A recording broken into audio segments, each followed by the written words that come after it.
सारे जग के गुरु हैं शिव जी सुनो, हाँ शिव जी सुनो। शिव के जैसा जगत में कोई नहीं, हाँ कोई नहीं। शिव के जैसा जगत में कोई नहीं, हाँ कोई नहीं। सारे जग के गुरु हैं शिव जी सुनो, हाँ शिव जी सुनो।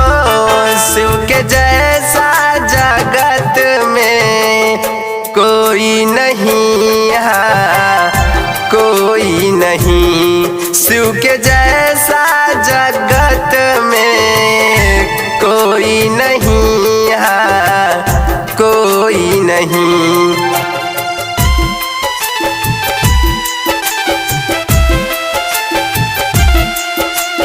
म्यूजिक बाय छोटू बाबा।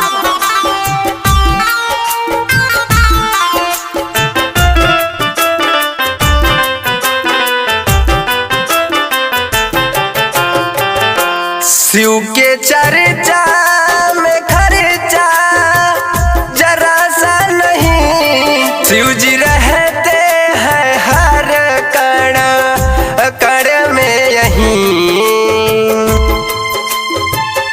शिव के चर्चा में खर्चा जरा सा नहीं। शिव जी रहते हैं हर कण कण में यहीं। शिव को ढूंढो न जाकर तुम भी कहीं, हाँ तुम भी कहीं। शिव के जैसा जगत में कोई नहीं, हाँ कोई नहीं। शिव के जैसा जगत में कोई नहीं, हाँ कोई नहीं।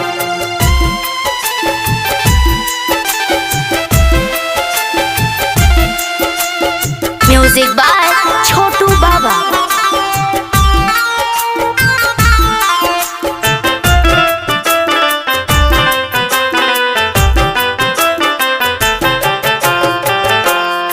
शिव की भक्ति को मन में लगा लीजिए। पाप जीवन के अपने घटा लीजिए। शिव की भक्ति को मन में लगा लीजिए। पाप जीवन का अपने घटा लीजिए।